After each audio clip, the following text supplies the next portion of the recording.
Okay, so let's go, I guess. Yeah, let's I'll start in Lithuanian, okay, just to make an introduction, and then we'll switch to English. No problem. Tai kas, sveiki visi, šiandieną toks įdomus mūsų posūkis, turim svečią, kuris sutiko atkeliaut, nežinojom ar galiausiai atvyks iš tikrųjų, bet smagu, kad atvyko. Ir persversim į anglų kalbą, nes būtent tą kalbą ir komunikuosim, tai atsiprašom, kas nesupranta, tai yra jau šiuolaikinės technologijos, kurios leidžia suprast. So our guest today is Clancy. Thanks for coming, first of all. No, thanks for having me. Yeah, and it's obvious why we have you here. You became an owner of Riterius just recently. And the club is struggling a lot at the moment. Players are leaving, coach just left, and the players are not getting paid.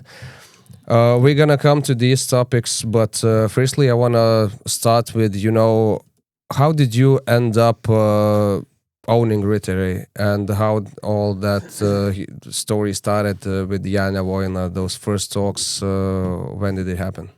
So, my background is I owned academies in Holland. I eventually moved to Spain to continue doing that over there. I'm from England. Well, I'm Dutch, but lived in England for a bit, so even thought about opening an academy there. However, during the time I owned an academy, my biggest goal was to produce professional footballers, or at least produce guys who will go on to play at a high level. So you come into my academy at this level, you leave at this level. And that's what I, in my opinion, did quite successfully in my academy in Holland. So there was one wall that we kept running into, and that was you have a guy who's good enough, but you're calling these clubs and you're trying to convince clubs to take these guys.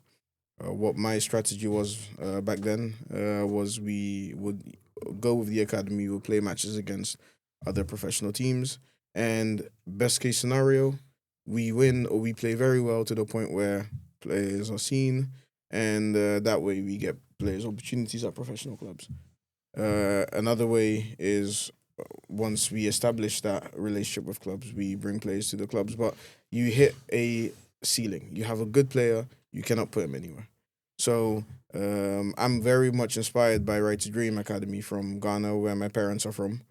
Right to Dream, they bought FC Nordsjælland in Denmark. They bought FC Nordsjælland, and they bring their best academy players to Nordsjælland to give them the platform to showcase themselves. And then they end up selling those guys like Kudus. Diomande now doing quite well at Leipzig.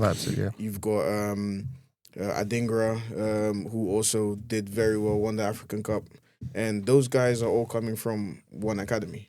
So being inspired by Tom Vernon and his story, it was for us, it made sense to now start looking at that. Because during the time I was doing this in Holland, had over 200 players. About 50 of them ended up going on trials to a few clubs. Half of them got signed, and we have some of them who are playing professional football. But it gets to a point where, okay, they leave, and we will never step in front of someone's career. But they leave, but there's no more upside for us. They leave, and we don't have control over their career, or in some cases, after a stint at a professional club, they come back to us. And we want to make a change in that. So one of my colleagues got in contact with Jan and Vladimiras back in August, and they were interested in selling Riterius. So our negotiation started in August. We had most of our conversations were remote, were done online. I was living in Spain around that time. Had a few good conversations, and then we signed a letter of intent, I think around the 22nd of September. And that's when I physically brought my team over here around the 1st of October. So if you can see, from the moment where we came into Riterius, the results started changing. I think our first game was at home against Fulva, and that was 0-0. And then we played against Hegelman, where we won 2-0. and then we played against Panavisis, where we won 1-0. Then I think we started drawing, so we started getting points, and then because when I came, we were 10th, we were bottom, and then we went past Dynamo. So then afterwards, negotiations actually broke down in end of November. So negotiations picked back up in January. Why did it broke down? What was the problem? Yeah. They terminated the letter of intent. Jan? Yeah. After we stayed in the league, I think around the 26th of November, they terminated the letter of intent. Can't really go into much details again. We have an NDA, but maybe in a year's time I can. But I can't go into much more details than that. But negotiations broke down then, and then picked back up in January. We came back in January, and But how did it happen that you came back to continuing those negotiations? well, they contact you like, hey guys, we still want to sell it to you? more or less. We were always still in contact, but it was more like, okay, so where do we go from here? You still want to sell it to us? Do you not want to sell it to us? Just let us know now, and then we know what the situation is. But they terminated that document, and how you felt after that, because you came, you started working, and then I wasn't happy. and Don't get me wrong, I wasn't happy with that. because it sounds like from your side that it's not professional. No, you come, you start working, and then he says, "Okay, enough." You save the spot you save the spot in the league, and suddenly there's no like interest in working with you further. Yeah, but at the same time, when I came in October, I knew everything I was doing was, I would call it charity. So I knew every euro I put into the club at that point, everything that I did, all the people that I brought, I knew it's not my club. So anything I'm doing now, it's for my own sake. But for me, it was also a test. I wanted to know that if I came into the club, will the principles I want to bring into the club, will that work? And it did.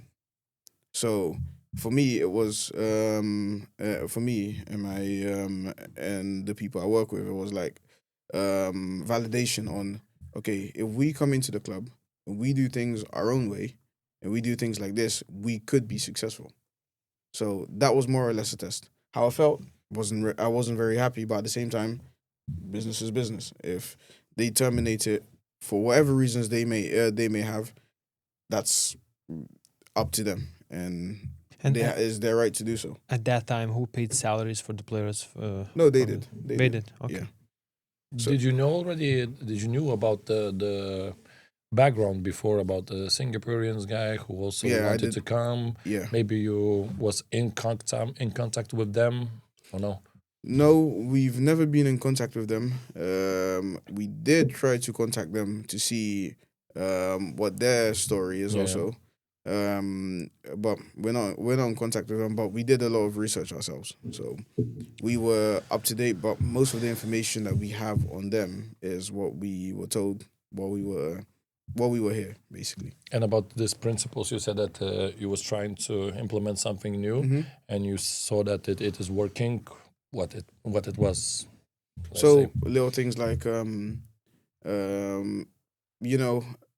there are things in the club that, in my opinion, could be done better. So let me give an example. You know, when we played against Neptunas, the playoff game. Our game was at 2:30, I think, and Kaip does 4 hours drive, so we'd have to. With the bus around, we'd have to leave at 6 a.m. Why would we leave? One of the most important, or the most important game for us this season, or last season then, why would we leave at 6 a.m. to get there at 12 to play at 2? That is signing our own death sentence. So what I did was I said, no, we will go there the day before. We'll have dinner. We'll stay in a hotel. We'll wake up, have breakfast together. We'll have the team talk in a nicer environment in a hotel. And then we'll play. And now we're playing on equal footing to them. So we played the game. It ended 0-0, and then I think the week after that, when they came to play against us in Vilnius, they traveled on the day, so we already had an advantage on them like that. So it's little things like that. It's also. Did you pay for the hotel and everything? I paid for everything. Also little things like food, nutrition, GPSs, for example. I brought in. There's a company I work with in Holland called Johansport. They have great GPSs. Also like live heart rate trackers and stuff like that. I brought them in.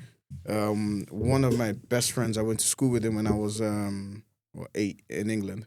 He is a high-level sports scientist. He's worked with Southampton under 23. They won the Premier League 2.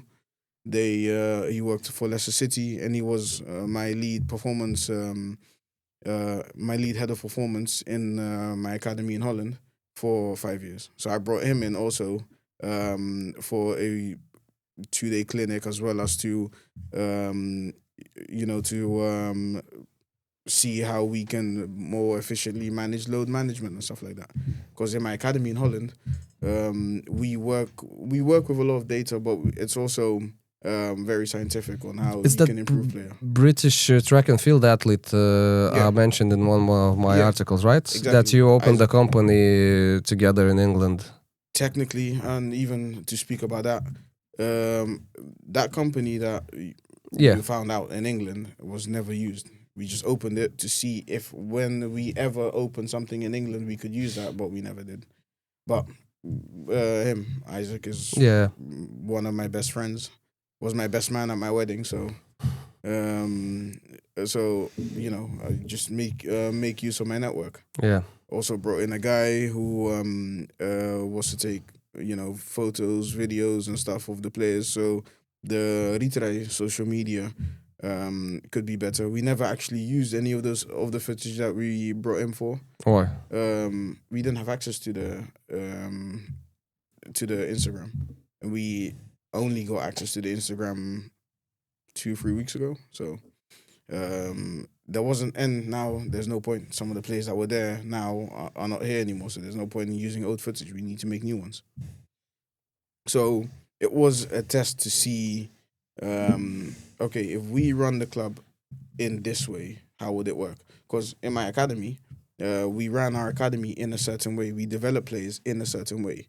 Because I believe in a few different. I believe in a methodology where, in order to improve players, there are a few things you need to tackle. It's like fire. You cannot have fire without the 3 basic principles. You need fuel, you need heat, and you need oxygen. Without any of those 3, you cannot have a fire.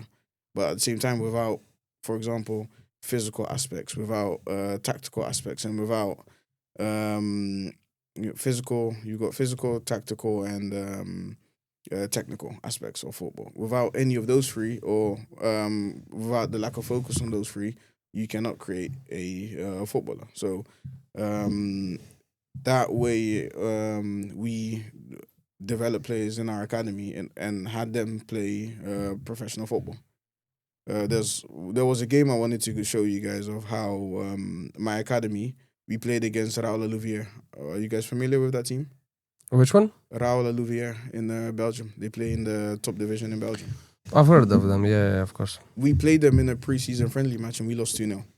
And remember, we're a team of amateurs where some of the guys don't play professional football. Some of them have now progressed onto playing professional football. But using those concepts, we managed to play a professional team, the first team, and lose 2-0 away in their house for preseason. And again, we've been successful at doing stuff like that. So if that worked for us and we created individuals, will that work when we bring that over to a team as a whole? So that's more or less what we wanted to do, or what we still want to do with Riteriî. But now the most important thing is to stabilize the club. Okay, why Lithuania? Well, Lithuania for many reasons. I think as a football country, it's underserved, but there's a lot of talent here. My cousin used to play for Benfica, and now plays in Turkey. But he was one of his roommates is Vilius Armelas from Hegelman, and he played for Benfica. So if there's talent here that are going on to Benfica, and if I look at Riteriî, you've got Gelombikas, for example. I love Gelombikas as a footballer. He's a very good footballer, but he's also Lithuanian. I can almost imagine and I can almost guarantee that there are more players like that here. But if I look at the football infrastructure here compared to I've played in England, where I'd say it's probably at the top level, but also in Holland and in Spain, I think in Lithuania it's quite underserved. So I think if everything goes according to plan, we could make a difference in that. We're in Vilnius, so we're in probably the best region in order to try and implement this. So that's why Lithuania was also attractive. On top of that, if I wanted to do this in Holland, for example, I wouldn't be able to do this by finding talent from outside of Europe. Because in Holland, in order to bring talent in from outside of Europe, you'd need to pay them a huge amount in salaries, which only, I think, Ajax, Feyenoord, PSV, maybe Utrecht, and some of those teams can afford. So if you really look at Eredivisie teams and their selections, there are non-EU guys. There are no non-EU guys there, unless they have a dual citizenship where they've got an EU passport. Unless you're Ajax and you can afford to pay someone 600k a year. Yeah, but you mentioned the infrastructure. You wouldn't change infrastructure here in Lithuania. Like, when I say infrastructure, I mean more like the development.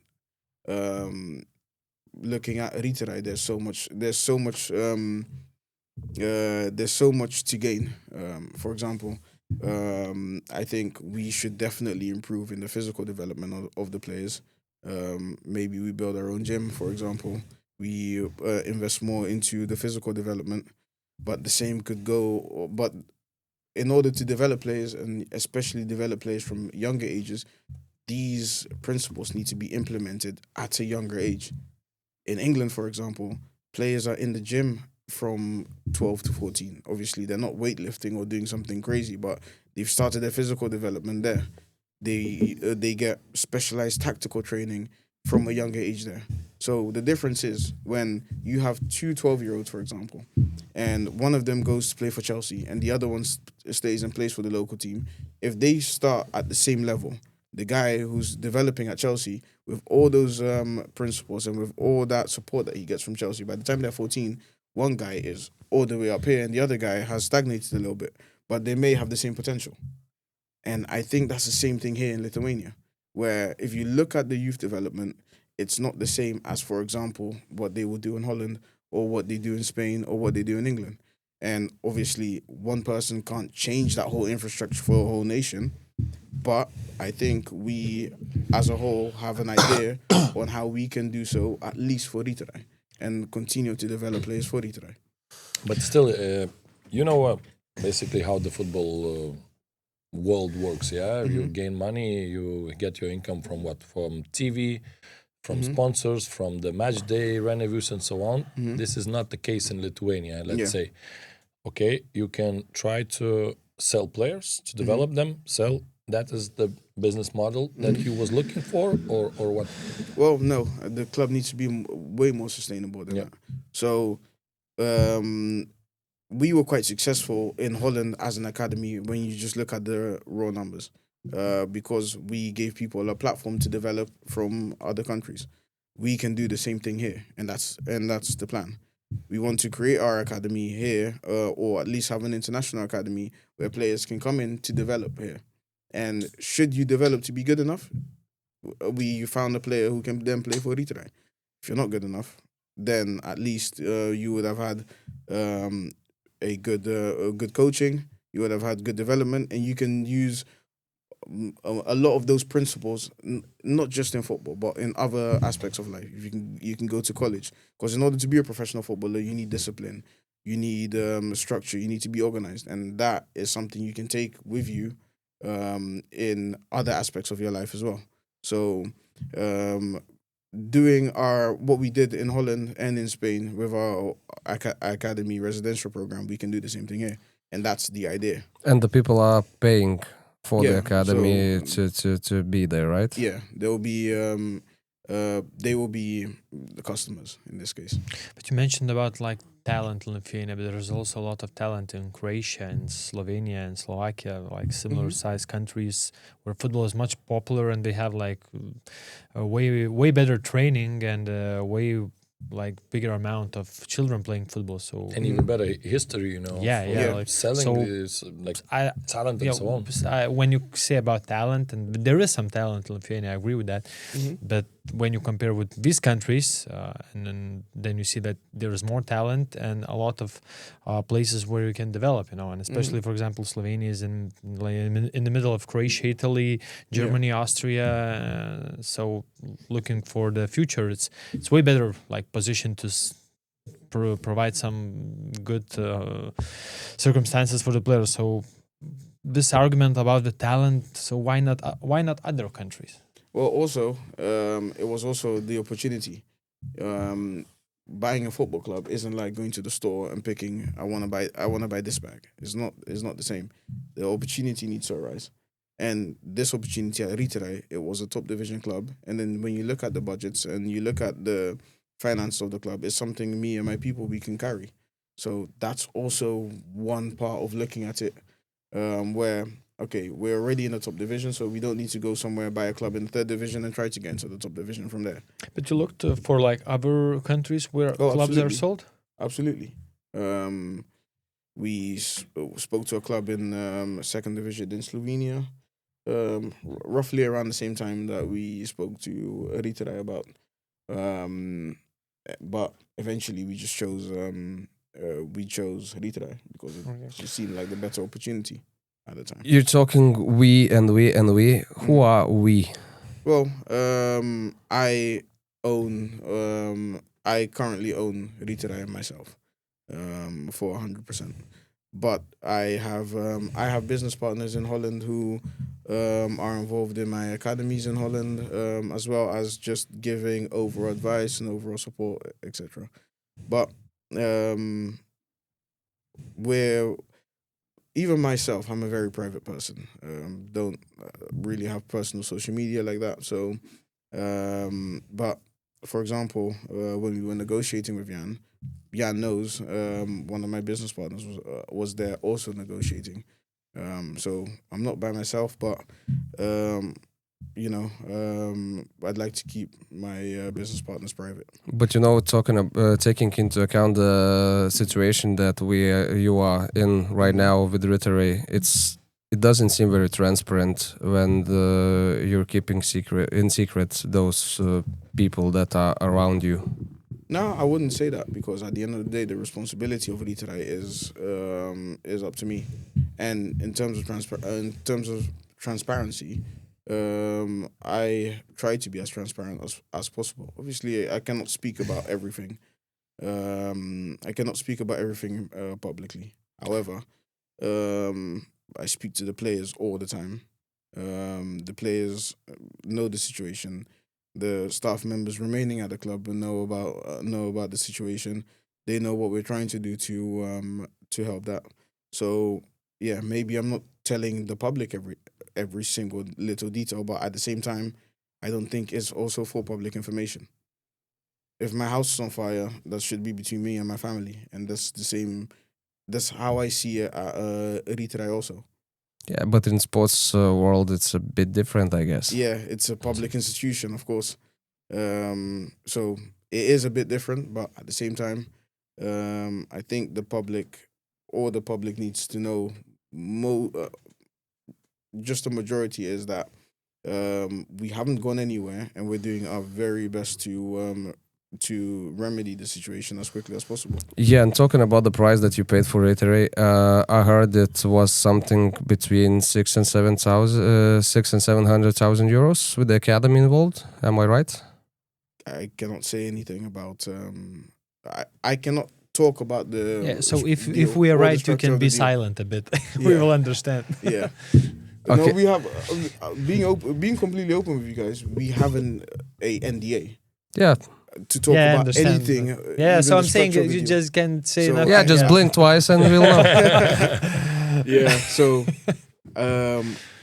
yeah, I Yeah. cannot Okay, even say if you're on the right. Yeah, but So- where I was going, it's a lot of money. Mhm.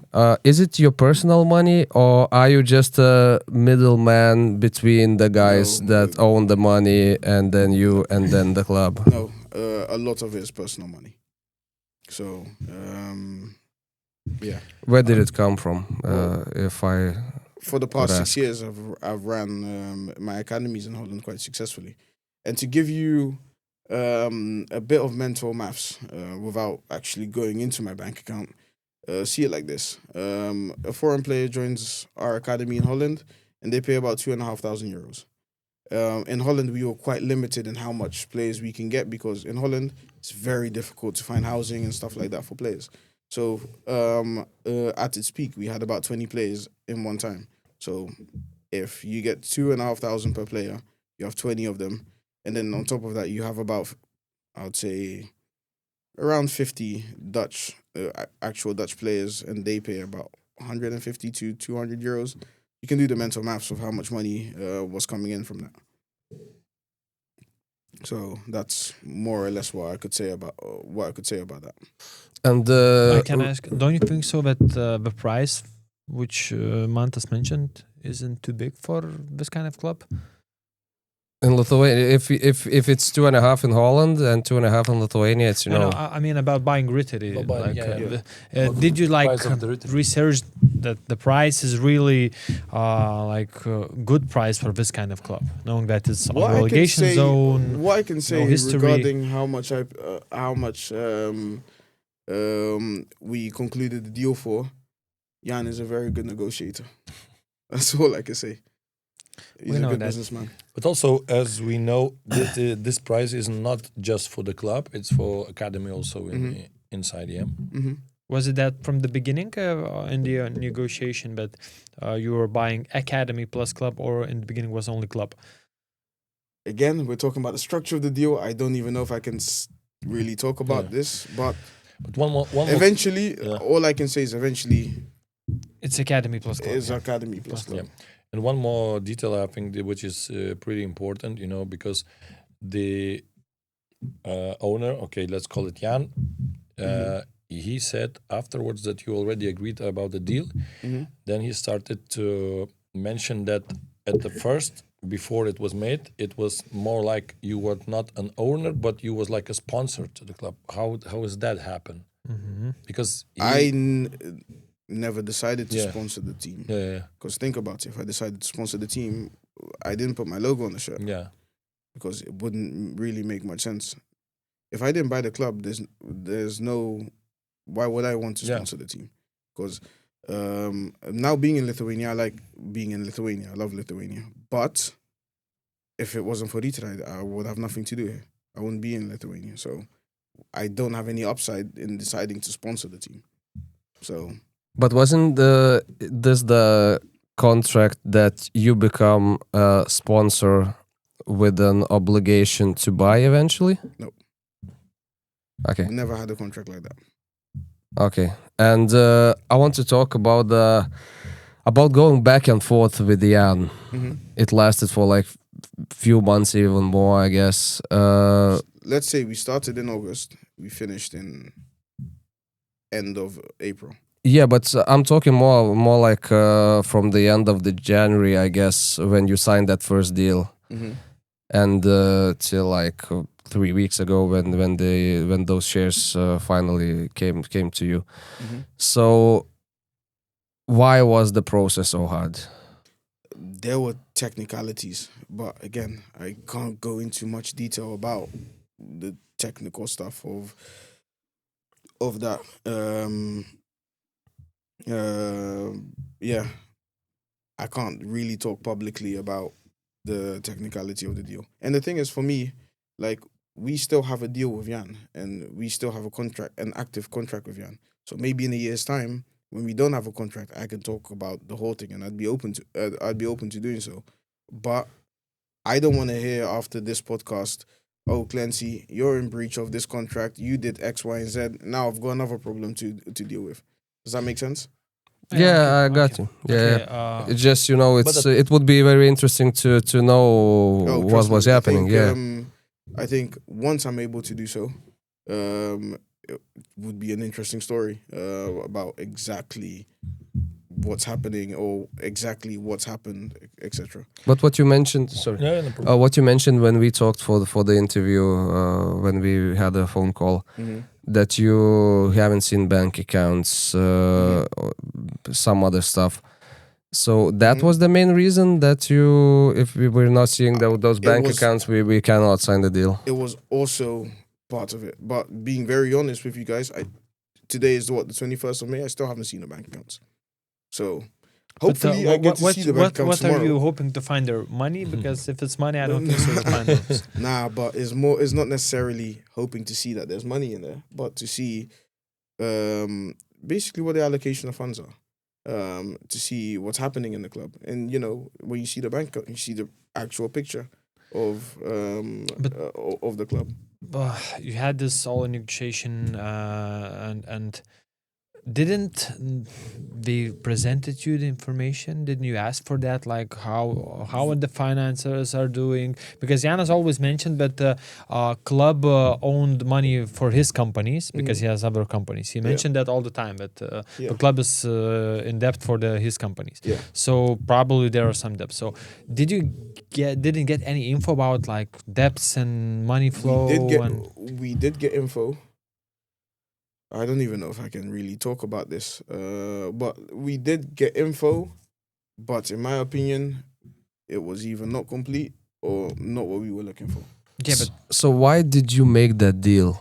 Because that's the most interesting part. Then. Because you can see now, if you look at the account, it could be a worst case scenario. You can see that the Jan's companies give the money for the club. Yeah, let's say 1 million, 1.5 million, and you can see that you need to pay back this money. No, we have clear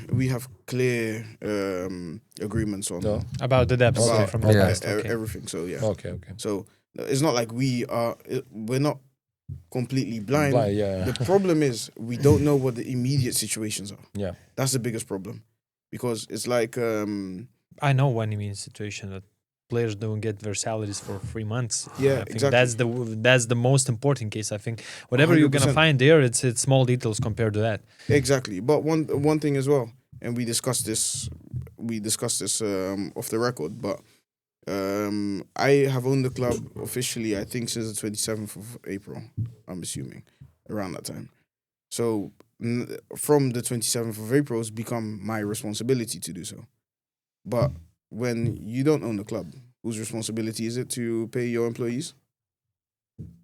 Previous owner, maybe. Yeah, if it was whoever owns the club. It depends on what their agreements are. And yeah. I'm not party to those agreements. Because let's say I will tell you the example we had there like few weeks ago, the pseudo owner that we talked about, and he was also just buying club, like not even buying, let's say taking over taking over the club from the, let's say, new season, but he still came before it, and there was some also negotiation. Some invoices needs to pay. He paid that. But I did the same thing. They move. I did the same thing. There was agreement, So but I didn't have an agreement to do so. So there was also more like a goodwill, to show that we have money, we want to spend, we want to take care of the club. But that's exactly what I did also. Pay the salaries for them in February. Okay, what is your background in running a club, like a professional club? Well, I don't have a background in running a professional club. I have a background in running an academy. But a professional football club is more or less a bigger academy. Because when you... In some way, the only difference is, or the biggest difference is now, in the last couple of weeks, we have been in charge of organizing the matches. Problem with that is organizing a match in and of itself doesn't seem so difficult. What's difficult when you're doing it in a foreign country, you're doing it in a language you don't understand, and there's no public trust in us at the moment. So that I never had those problems with the academy. Okay, but speaking about like the foreign language stuff you don't know, did you plan that you will face this kind of situations, especially language questions, that you will need a person who will be Lithuanians in your team? Because what about like social media? Who's going to do your social media? Yeah, we're still in like the these basic of questions. Didn't plan about that? But okay, no, we did. However, for example, the club director Vladimiras stopped, but he wasn't going to beforehand. I think he was tired of the whole situation, so he decided to stop. But beforehand, he was going to continue. So organizing matches was not something that we planned that we were going to do ourselves. We are just now in that situation where we had to do so ourselves. So and the same goes for most members of staff. I initially thought that the transition period of now that we own the club, we would have a bigger transition period. So where we can transition from old owners, new owners, our ideas get implemented in the middle, and then at the end of the tunnel, everything is like in our vision and everything is in the way we want it. But it's more of an abrupt change. It's more like, here you go and good luck. I was told that, speaking about the Vladimiras, that he was working till let's say the end of the March, if it was agreed about that, and then afterwards he still agreed to work one more month, let's say to help you in these kind of situations that we're talking about. Is it true? Well, he worked until April 30th. Yeah. So basically, he was there to help you. Yeah, but I took over the club on April 27th. So that transition was 3 days. But you was keeping in touch through that month or no? Yeah. Even now, we still try to ask him for help at times. Yeah. But yeah, in terms of actual transition, we had a 2-hour presentation at Jan's office where they were like, you need to do this, you need to contact this, you need to contact these guys for games. And that was it. And when you give someone information for 2 hours in one go, it's a bit difficult to do so and understand. But you try to convince him. Let's say, let's stay for a few more weeks. We need you. We can, Yeah, we tried. Yep, we tried. Didn't work. So, but in any case, the situation at the club looks gloom. It doesn't look good to the outside. But we're just doing our best to stabilizing. Stabilizing isn't only payment. If everyone receives all of the money that they're meant to receive and all of the debts are wiped clean tomorrow, the club still needs more stability. We still need people to help run the club. So financially, the finance issues are not just the only issues at the club. The club needs operational and structural restructuring at the moment. So that's also what we're doing at the same time. And, if we managed to take over the club by November, then we would have had that period between November, December, January, and beginning of February to implement all of this, and it would have been better. But we took over in the middle of the football season, where there's no time for nothing. So we need to act as quickly as possible.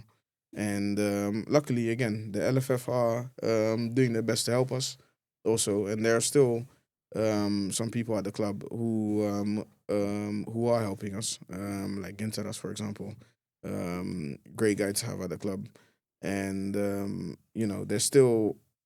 there still is light, but we just need to do our best to stabilize the whole operation, from finances down to operations. Yeah, but it looks like, one thing is stabilizing the club from, the organizing stuff perspective, but the other thing is, getting the players paid because that looks like a disaster actually when people are not getting paid for like 2.5 or 3 months. And I agree. And it's dangerous for the club, if you will not pay, let's say, for a few more weeks, or especially for even, I would say, like 2 weeks, and a lot of player can run. You can get the ban for the transfer window, yeah. window, and then Well, basically what is then? Right now, our first priority is to get the bank accounts. Once you get the bank accounts, we can start making payments to players. Is there any other way to make payments? No, there's no other legal way to make payments because remember, they work for Riteriî. So my academy in Holland cannot pay them, for example. Me privately cannot pay anyone. So Maybe you can sign some kind of agreement that you as a third part, as a individual, pay salaries, and Riteriî will be in debt for you. And when you get the no, but info, they still have to be paid through the club. Does that make sense? yeah, I understand that They have to be paid through the club because we have to pay taxes over their salaries. So I can't send Novikovas, for example, money from my account to him and say, this is your salary, because no taxes have been paid over that.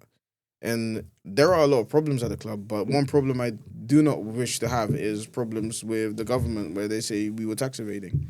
So the only logical way of doing it is doing it through the club. But hopefully within the next couple of days, maybe at the very latest, early next week, we have access to the bank accounts. And we've already started talking to the players to make agreements on their salary payments and stuff, and we intend to do so.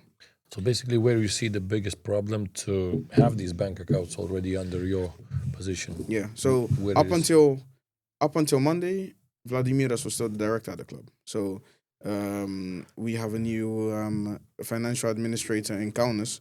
So traveled all the way to Kaunas. We went to the Center of Registers to change Vladimiras into myself as director. So then I can go to the bank with the certificate and say, look, I own the company now, I direct the company now. Can we have access to the bank accounts? And then hopefully that should be enough to get access to the bank accounts. So this process lasts since when? Since Monday? Yeah. Because on Friday you went to the LFF, they gave you contacts of the finance they gave the me accountants, contacts right? of the finance beforehand. Okay. So I think the day before. And then the LFF asked to meet me. So I flew in from Holland.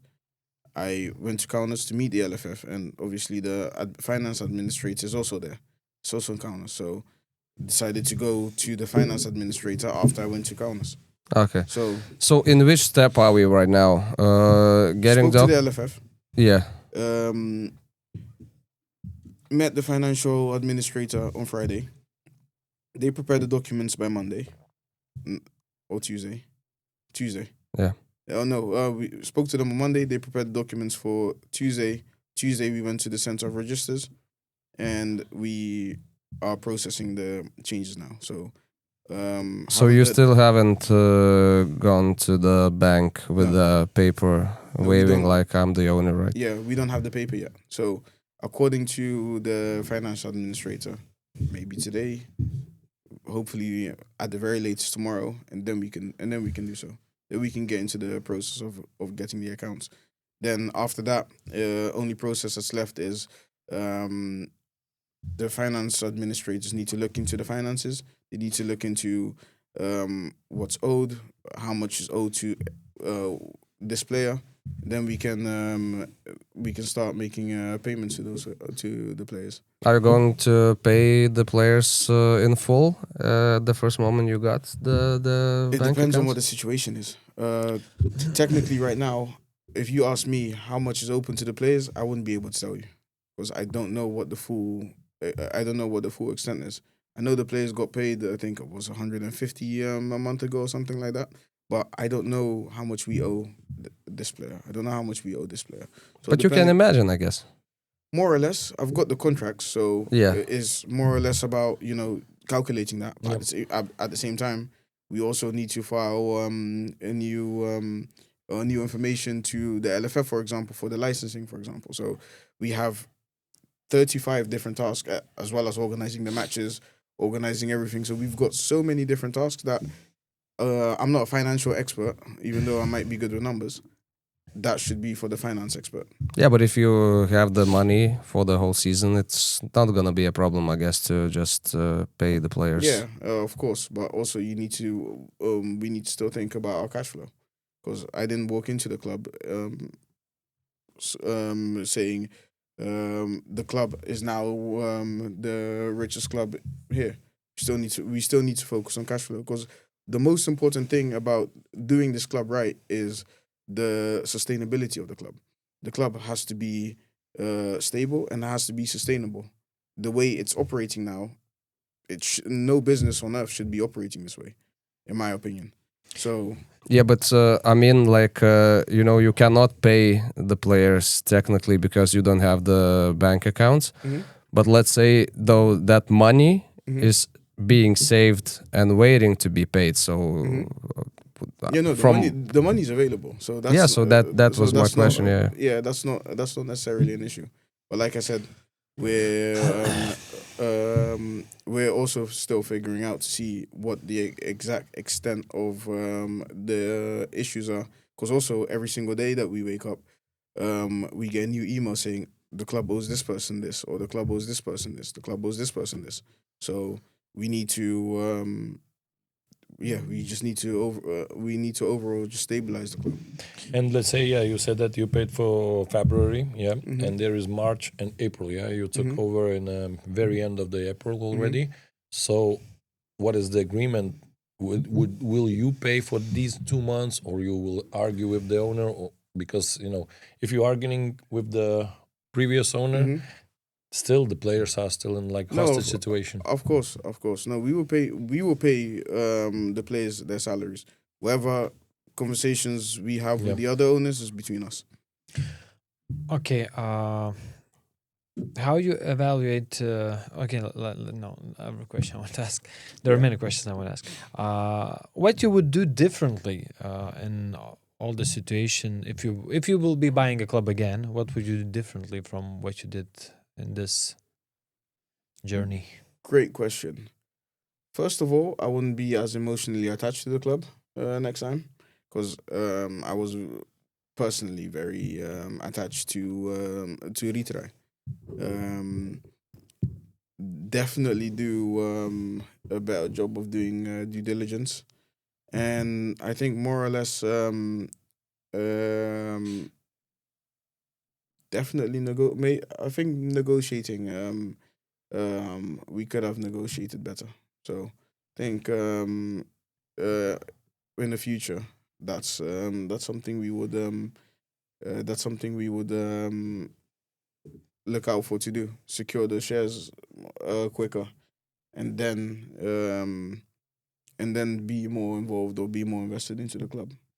Okay, and how you see situation? For example, if Riteriî will get relegated, what might happen if it continues? How you see the situation? Well, we just have to keep.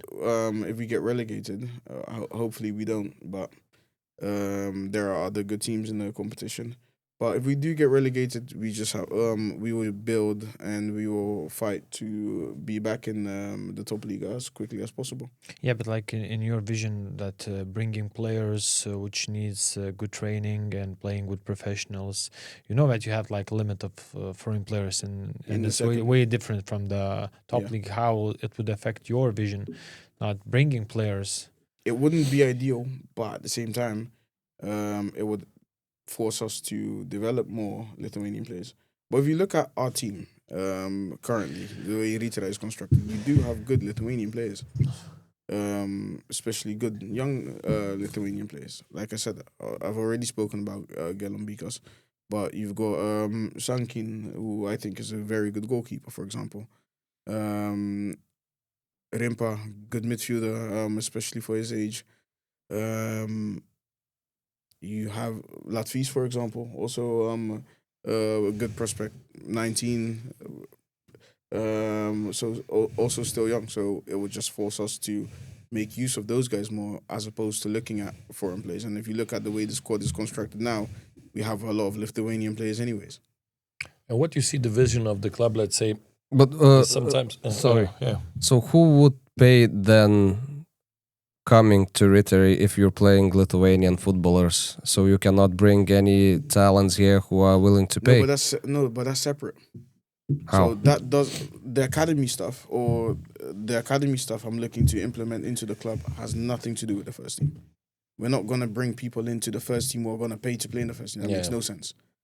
So that has nothing to do with each other.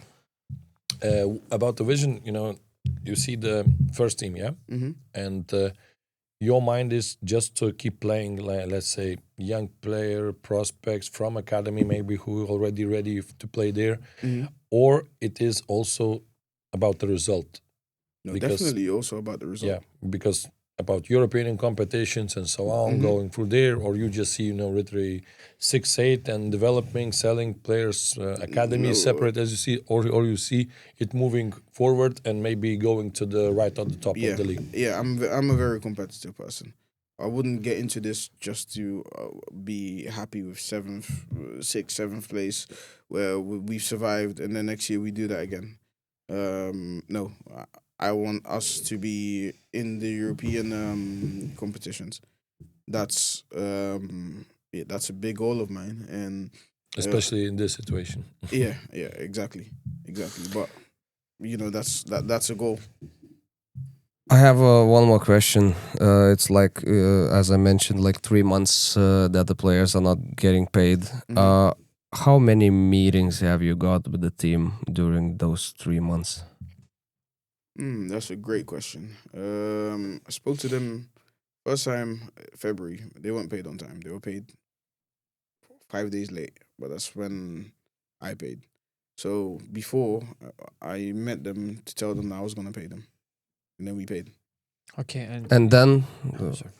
Yeah, and then? Then afterwards, obviously, they've been paid. And then in March, they weren't paid.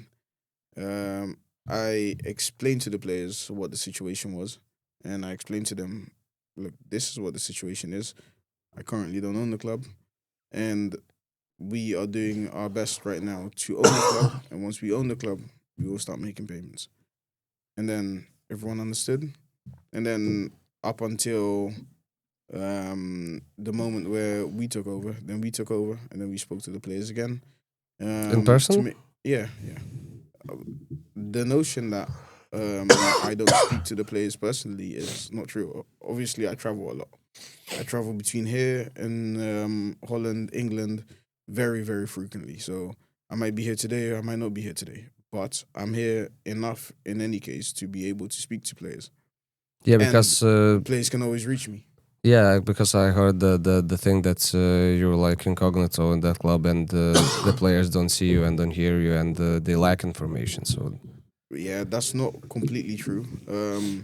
Players are even if I'm not here, there's always someone from my company here. So there's never, for example, I wasn't here for not the last game, but 2 weeks ago I wasn't here when we played at home. I think we played I can't remember who we played, but I wasn't here for that game. But that game was organized by Sinan, who works for me. So if anyone needs information, you go to Sinan. And if Sinan doesn't have the information, Sinan can come to me. And everyone knows about him? Of course, he's here as we speak. Yeah, and you mentioned that in February players were paid by you. How that payment was done? Like it was from? No, the payment was done by sending the money to the club. So you transferred to Riteriٰ, and then it was paid by the financial administration from them. And why you cannot do this the same way? Because we don't have the same. There's no director, I guess. No, That's it's why. not just the director, but the Riteriٰ in and of itself did not have a financial administrator. Financial administrator works for Jan and his companies, who also happen to do the work for Riteriٰ. But at the moment that we took over, Jan's financial administrator doesn't work for Riteriٰ anymore. So the club didn't have a financial administrator. And let's say we all know the story about emergency thing, the ambulance, ambulance yeah. thing. And who is paying now for, let's say, Everything. for stadium, I am and how much, how it is done personally. personally? Yeah, Okay. most of it, or sometimes my company in Holland, but most of the time it's personal. Yeah, because I also heard that like smallest things like players are buying tapes by themselves and everything. So I bought tape for them, medical stuff. yeah, At the moment, they just give me the invoice and I make the payment. But if I don't know about the invoice, I cannot make a payment. okay. It's like again with the stadium. For that game I'm talking about, I wasn't here for that game. I'm in Holland, and I get a phone call in the morning saying we need to pay for the stadium now, otherwise Riteriî will not play. I made the payment immediately.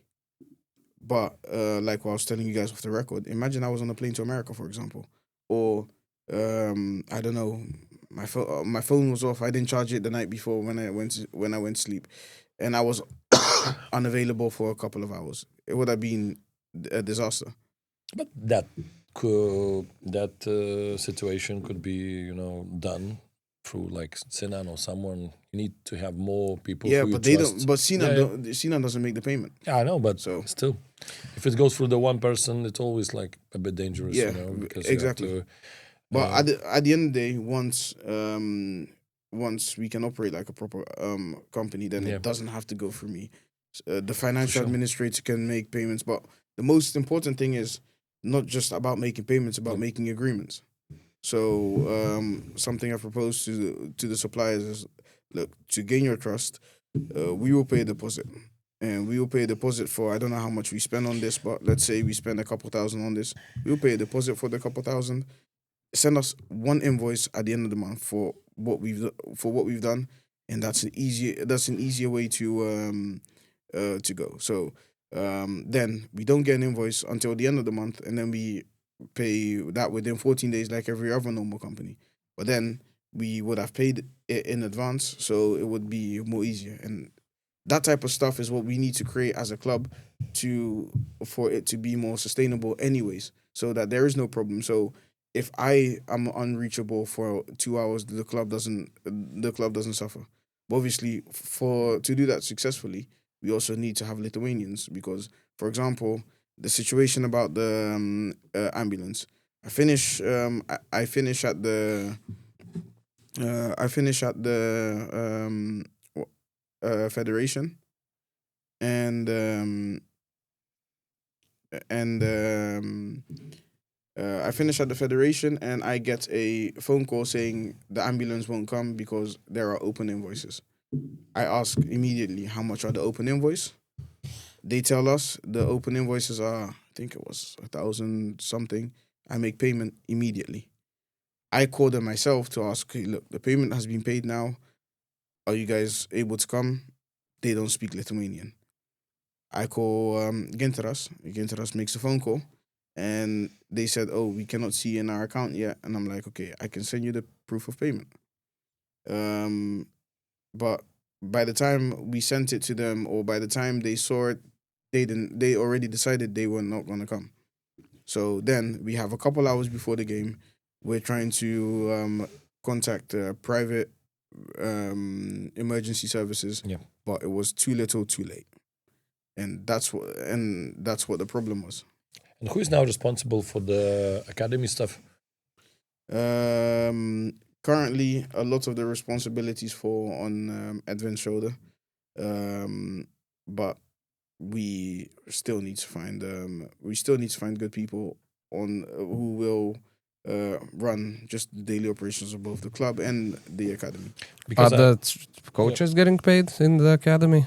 The coaches got paid last month. They were meant to get paid yesterday, but we don't have access to their account, so they couldn't get paid yesterday either. But Okay. So it's the same situation with the academy as well. I would say the academy is more stable. They've only been not paid for 1 day now, so the academy is more or less just more stable. But I guess you understand that, all the situation with the club also doing the harm for the academy, because, if, let's say, I'm now the father of my child, you know, I wanted to put in some academy. He's like 6, 7 or 5, doesn't matter. And if I see, you know, Did you say 6, 7? Yeah, something like that. And I'm trying to put him in a good hands, you know. And I see the Riteriî situation now, so hope most of the times I would Consider someone else. Yeah. I completely understand. I will probably do the same thing. So, everything is just from the top down. You fix Riteriî, everything else will fall into place. And as you saw that there are some requirements like to organize a game, and probably you saw only bare minimum because there is also, let's say, press people, marketing people, because you know league doesn't need just a club who brings players, etc.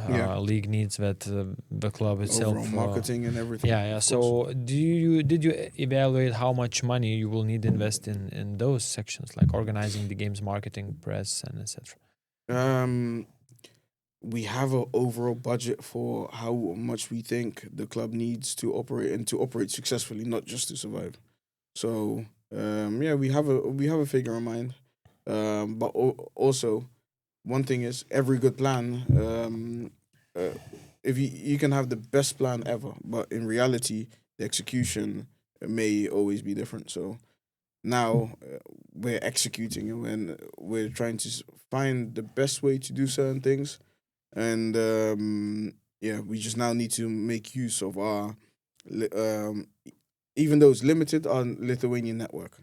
So we just reach out to all the Lithuanian people we know, and maybe one person knows someone who can help us with this. One person knows someone who can help us with this, and at the end of the day, we can maybe come out of this situation in a more positive note.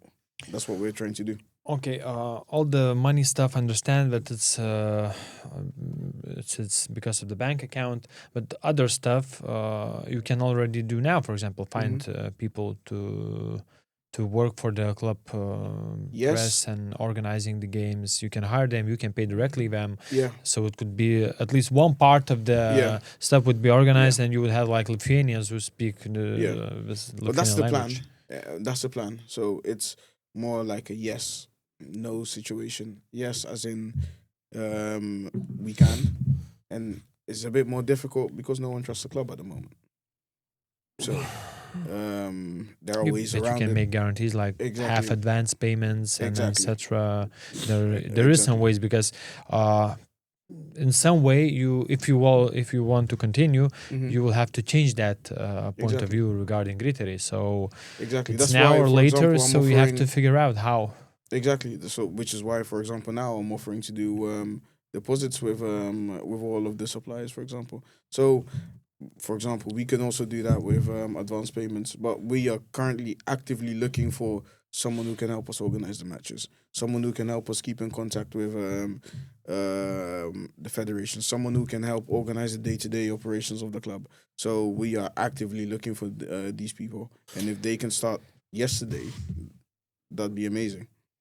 Aaron Apia, the guy was supposed to play for Riteriî, and he came to play for you because you got like a verbal agreement. He spent like few days here in Vilnius and left to Banga. How did that happen? So I spoke to Aaron for the first time. I can't remember the exact dates, but I spoke to Aaron.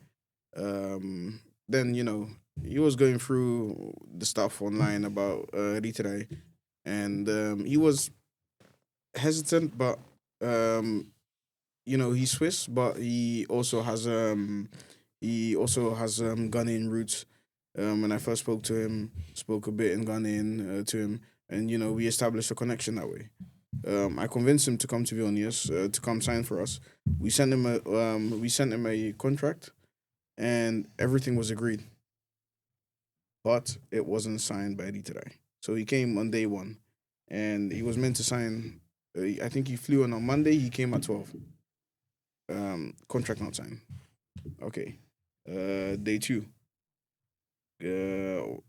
day 2. So day 1, I would say, is that he came on Monday at 12 at night. So let's say Tuesday is day 1. Day 1 contract wasn't signed. The Wednesday we had media day. So he even came to media day with us and was taking pictures and stuff with the team. Still, contract wasn't signed because we were busy. Okay, fair enough.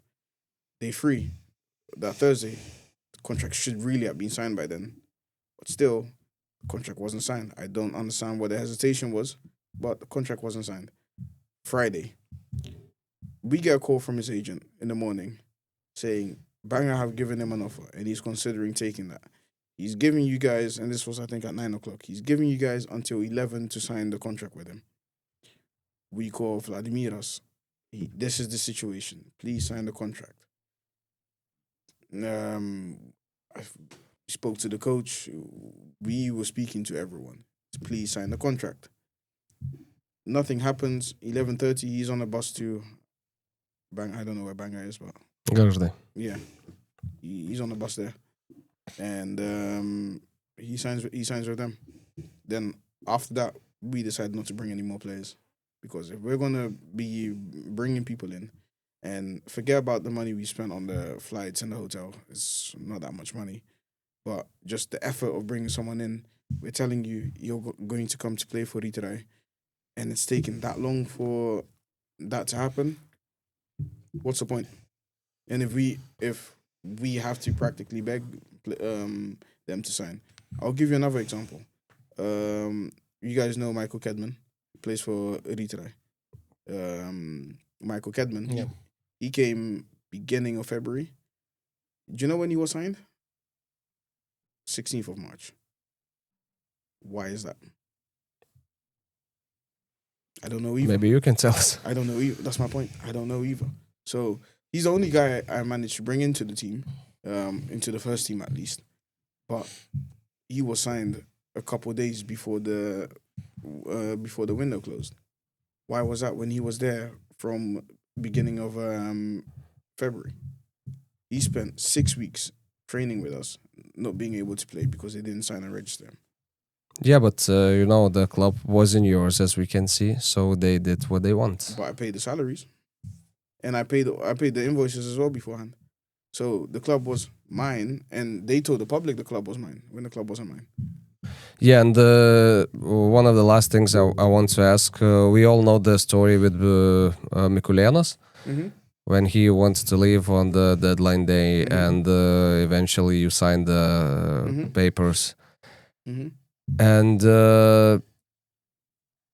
as I was told, previous owners of the club see this as the forgery of documents. How is it forgery? Because you signed it. Not as Vladimir, I signed it as myself. Yeah.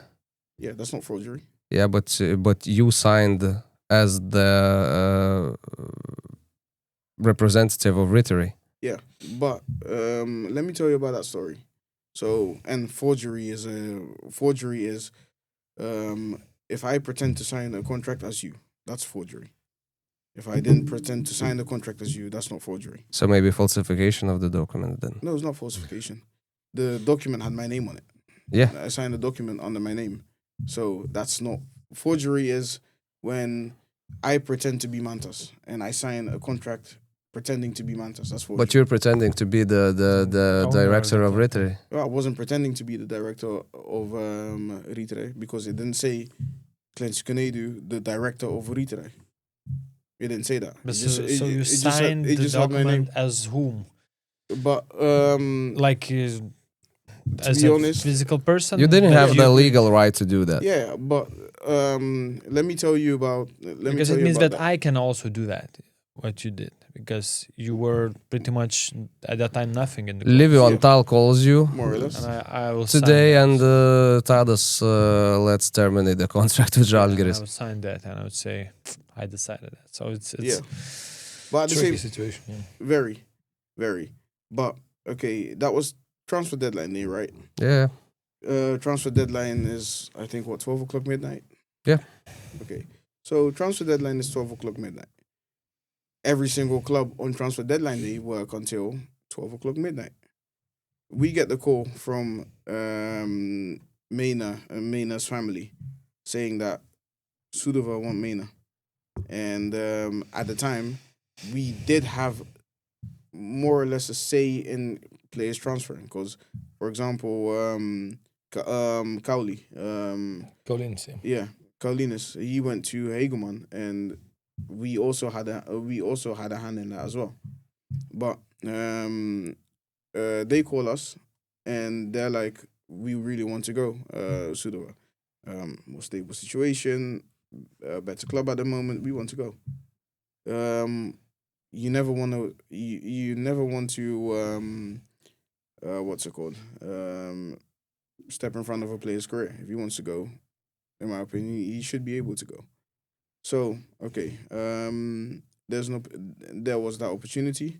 They wanted to sign him.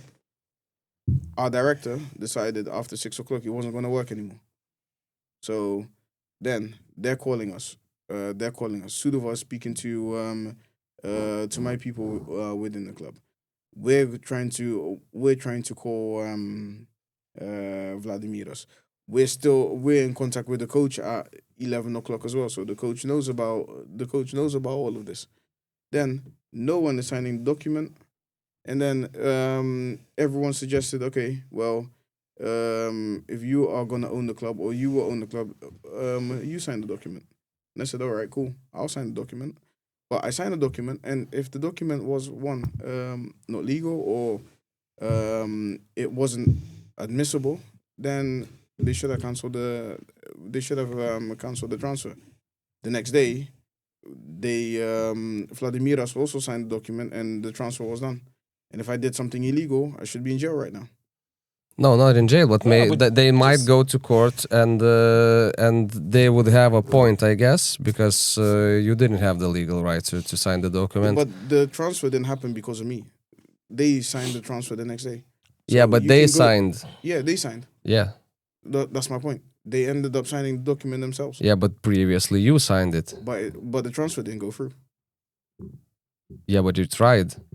I didn't try to sell him without permission. My point is, the player wanted to leave, and if you say I have as much control as you say I have, but you don't have legal control, yeah. and that was your argument for not paying from. Yeah, but that's at that point. That's the point. I stopped paying for invoice. I stopped paying the invoices at that point, because okay, I don't have legal control, and that's obvious at that time. I don't have operational control because, again, that showed I didn't have operational control. So why am I paying for the invoices? Why am I paying for the stadium why am I paying for the games? Why am I paying for the bus? That was at that point. After that situation with Mena is when I decided, until I then have this control, I will stop paying for stuff. Stupidly, I ended up paying for stuff anyways within the club, but at that point is when I decided that, okay, we're gonna pull our funding. That's when the friction started. Yeah, and what was the company getting money from the transfer on the document you signed? Riteriî or for the Players Academy? Well, eventually Riteriî got the money. But what was the company on the document you signed? That was my question. On the document I signed. Yeah. I can't really remember, but it was for the Players Academy. I know that. Yeah. Could have been. So you're taking the player from the club you don't technically own, and you're signing that the money from that transfer is going to your personal company. So that's illegal. Well, for me, the only thing I can say about that situation is we only signed that not for financial gain, but we signed that document because the player wanted to leave. I understand your point, but if you go to the trial, for example, I guess those arguments are not gonna be valid, explaining the situation, your goodwill or something. So that was just my point, asking you that. Yeah. Well, I don't know if I should if I should really speak on that like that. But again, for me, that moment showed that we didn't have as much control as they said we had. So for us, at that point, we were like, okay, if we don't have control over the club, we should then at that point stop funding the club until we do have control. Because in my personal opinion, and something I also asked the players, they didn't get paid from that. The salaries weren't paid from that. The training ground wasn't paid from that. Nothing was paid from that. So what happened to that money? You'll find out. You'll find out You'll when- find out I'll soon. find out when I see the bank statements. But also at that point is also where we were like, okay, we want to see the bank statements. We want to see what's happening with the income of the club. So that again, that's where the friction started. So if we are funding the club, and all the payments are made from, and a lot of payments were made directly from my company in Holland directly to the suppliers itself. If that's the case, and the club has income now from a transfer, why is that money? What are we spending that money on? Because- Yeah, I get your point. Yeah, So at but that point, I'm talking just about the Yeah. legal side of no, it. and then legally, in our when you buy a company, you have legal right to see financial documents. First, I ask for documents, and I say, can we see the bank statements? Oh, tomorrow. No problem. Tomorrow comes. Oh, we need to speak to our lawyer to see if it's legal. And I'm thinking at that point, why would it not be legal? We have an NDA. We have everything. Why should we not be able to see the bank statements? Before, it shouldn't have been a problem because you're showing us financial documents. So why should we not be able to see But the you bank ended statements? up buying it without seeing that. No, That's the exactly. craziest part. Exactly. From So- your side, from what I see and what I heard. Exactly. Still is, don't get me wrong, but then we were promised we will see the bank statements later. Then I went back to Holland, and then they said, well, if you come into the office, you will see the bank statements. Come into the office, we still didn't see the bank statements. We were still told, no, you cannot see this, you cannot see this, you cannot see this. Then at that point, let's just say we weren't very happy at that point that was the case. Then they said they posted the article about or the press release about the club cannot pay because of Clancy or Konedu. And then after that, they still eventually decided to sell me the club. So my point is, in this whole thing, if I'm the bad person, why are you selling me the club? And if that is the case, then you're not doing something right yourself in that situation. I think you have a ban on getting new players. Yeah, some of the players can already leave, and what you will do if the ban will continue and you will not be able to take new players, and the ones are now will leave. What you gonna do? Well, we're fixing the situation in terms of the. Okay, but do you have a plan B if you're No, we will fixing fix. ain't gonna happen? We know what is required to have that lifted, so we will fix that. They're Yeah, but really- let's say hypothetically. okay. do Let's you say have a plan? hypothetically we Because you know, as we see from all these bank situations, that there's a lot of stuff you cannot control, and Mhm. in this situation you still cannot control them. And another thing you cannot control is time, and time is running out because the Mhm. transfer window will close. And if you will not manage, what you gonna do with the club? the most important thing, if we cannot bring new players, then the most important thing is to keep the players we already have. So that is the most important thing to do right now.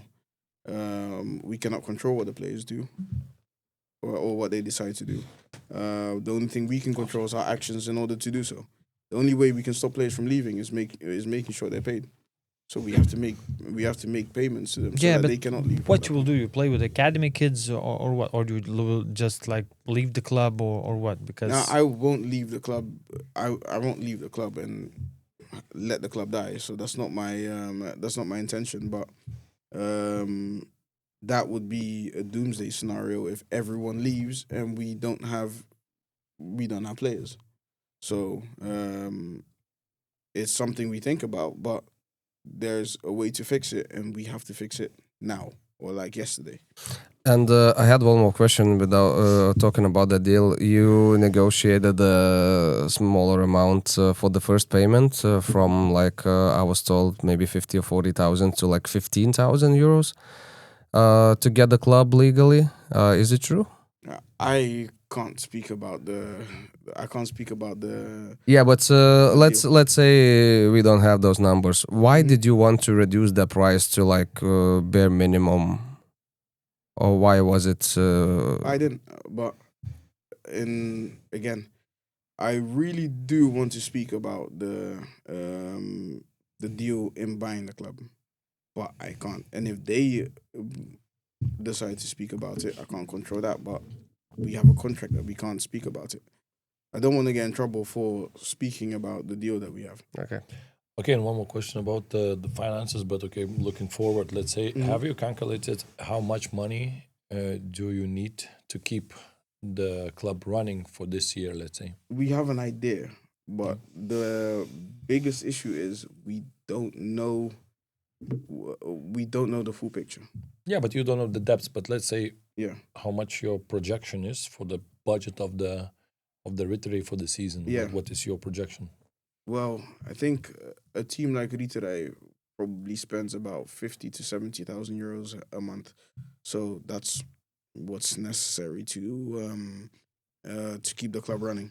But obviously, you do need the full picture. You do need to know the debt because, for example, if there's a debt tomorrow that's due tomorrow that will cripple the club, that needs to be taken care of. Yeah. So that's also a part of it. Okay, and we have. I have one more question. In the beginning, I asked about background of running a club, and you said you didn't run a club, but you had run an academy, and you think it's almost the same. And after all these situations, a lot of questions where you have to learn. Still, you think that it's the same to run club as the same to run as academy? Could you repeat that question?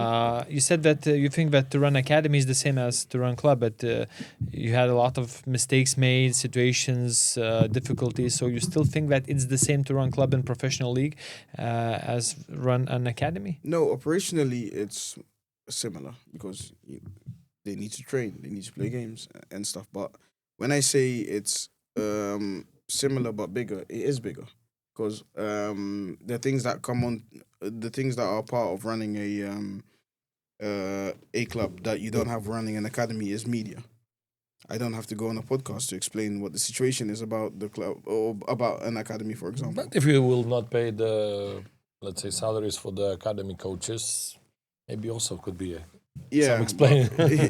But that's explaining to them internally. I don't have to go on a podcast to explain to the world why that's the case. But you've got the media, you've got the media, you've got more, just in general more people to deal with because the players in the academy they don't need to be paid. So but now you are also dealing with players and young adults who need stuff explained to them. You're dealing with a league, you're dealing with regulations, so it's still running a sports club, a sports organization, but just bigger. Social media is more important here than it is in the academy. In the academy, social media is to try and get more customers in. But now the social media is just to keep the brand of the club as well as the league up to a higher standard. So it's not the same. It's not the same, but at the same time, it's just bigger. Okay, and we have a few questions from our paid partners, I would say. Mm-hmm. And Solus is asking, it's a pretty long question, and you have been publicly associating yourself with Riteriî for more than half a year already.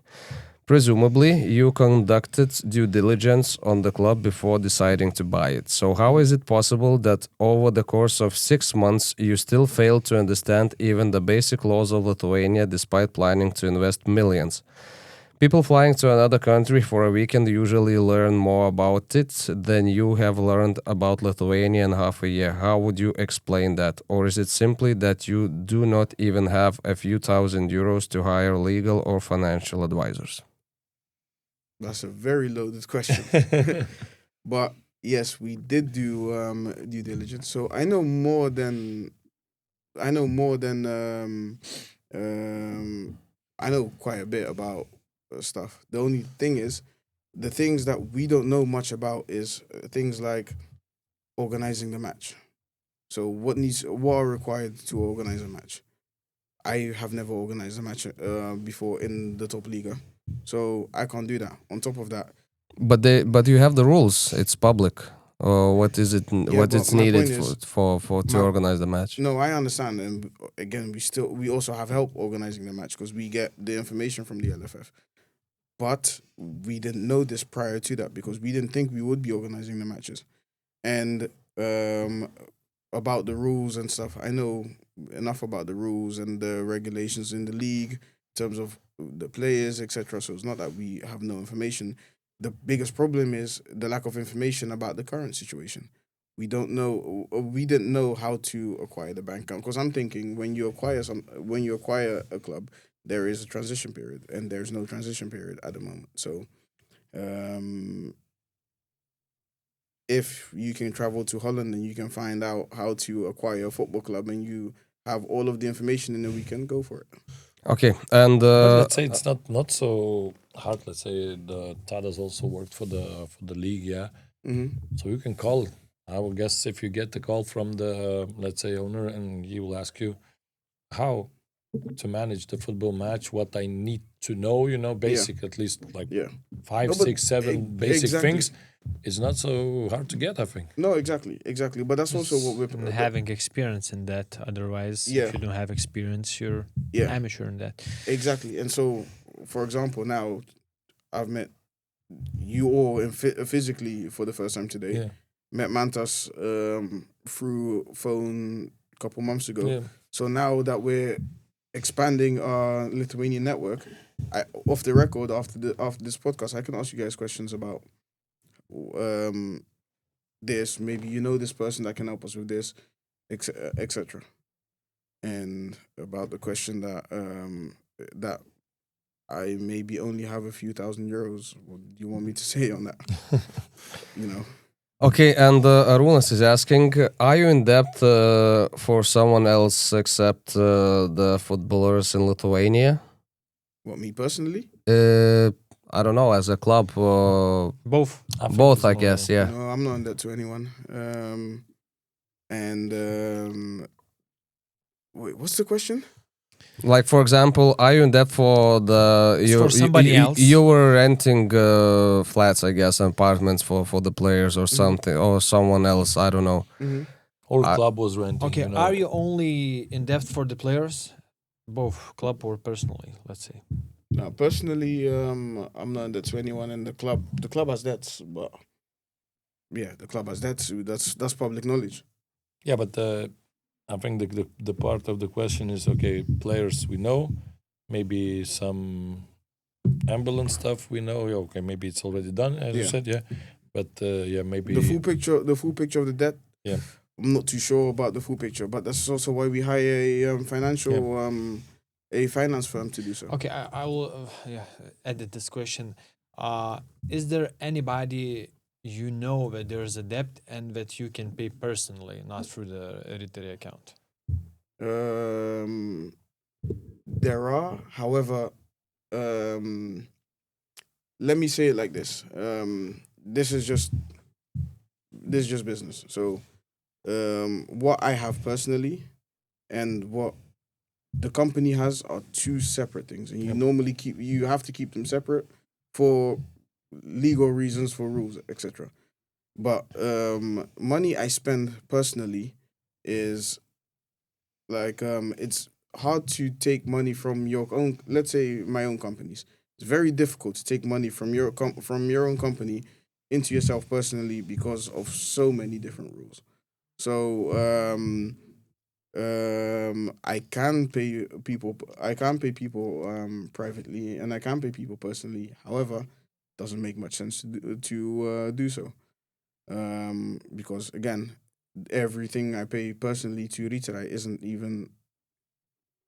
I personally don't have a contract with Riteriٰ saying this amount of money I'm going to give to the club is a loan, for example, and I could do that, but then again we come to the same problem.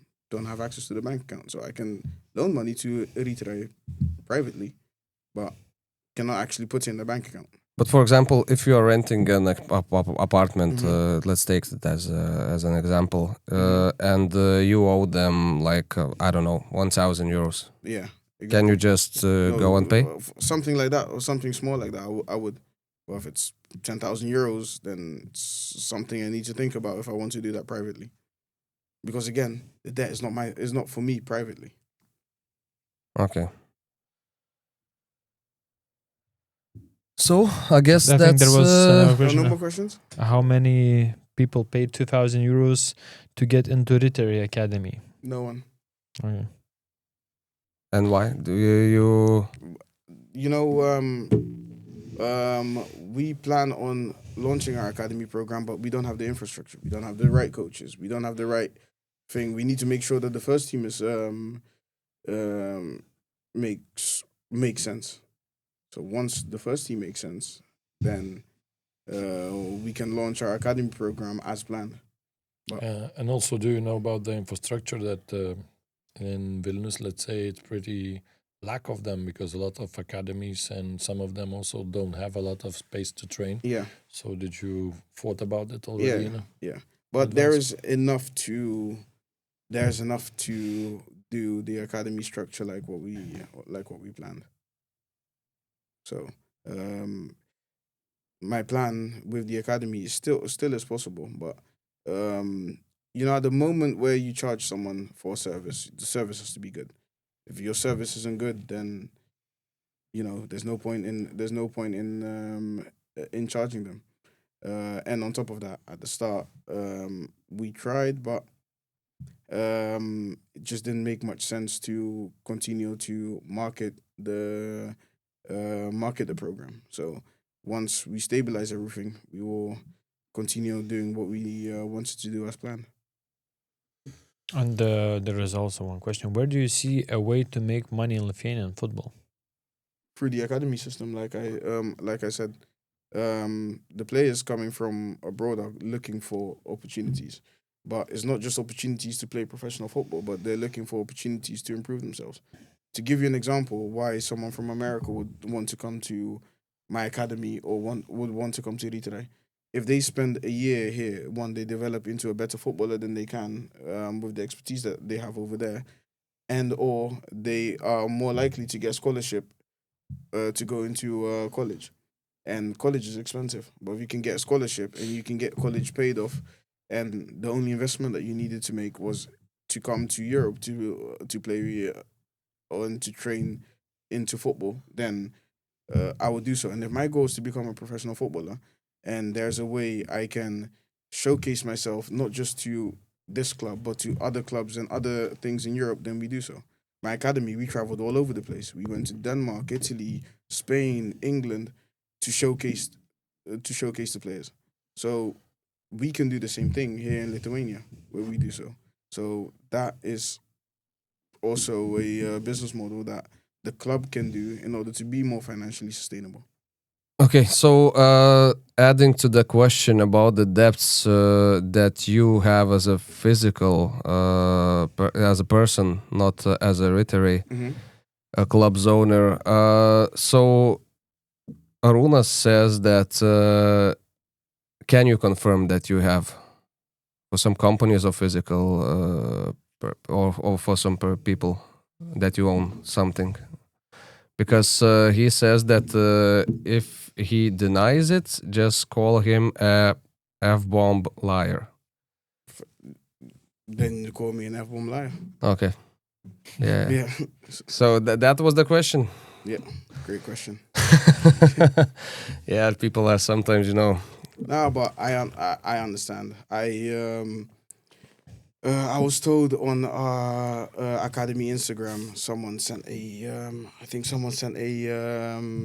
DM saying, "Get out of Europe, you F-bomb thing, effing African."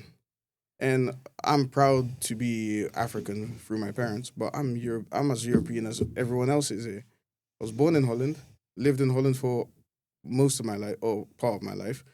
Also lived in England, so I probably have spent 2-3 months in my whole life in Ghana. So I'm as European as you guys are. Yeah, In this case. we're not questioning that. Yeah. No, I know, Trust me. I know, but I mean, you know, online I see I'm this African guy. Yeah, to just come in, but, don't. That's Yeah. Yeah. That's the thing Online that is- we don't, let's say, support and. Yeah, you know, Yeah, like you know, That's we the can, other topic, I think. you know, we can all agree or disagree on the club or the business practices and stuff, but at the moment, or the moment it turns into either racial or you know stuff like that, I personally don't really have much time or respect for that. No, it's No, we where is either. lack of intelligence, all this racial stuff starts. So it's our topic. We don't support that. One thing we are interested in is We're not football. support. We against it. Against that, yeah. Yeah. And No, but there's enough good people in Lithuania. Yeah, of course. So 1 or 2 of those messages won't change my life or won't change the things I need to do anyways. Yeah. Okay, Yeah, so I guys. think- Okay, yeah, that's. I think that's it. Thanks for coming. Thanks Yeah. for explaining your part of the story, and yeah, I guess And just good luck. good luck. Good luck, Yeah, yeah. to you. good Yeah, luck. Big thanks job. for having me. Big job. And yeah, as always, when you guys have questions, you guys know how to reach out to me. So Yeah, again, I'll always be as transparent as I can. you weren't at the beginning. I'm telling you was what just- I can. I was just bombing you with messages, and Yeah, no, but the thing is, I was advised not to say anything until the deal was complete, and the deal wasn't complete. So Bad advice, because I think if you would be yeah, from the start as open, and that would be maybe you would get maybe more you info. may No? get more info, maybe more public And, attention. let me guess in a younger who way. made that advice to you. Yeah. no, I don't think so. It, It wasn't Janu. I cannot. I Doesn't- don't want to. doesn't really matter, I guess. Yeah, but it wasn't a good advice. No. okay, so thank you, and hopefully we'll see you when the club is Stable. Stable, yeah, at least. Yeah.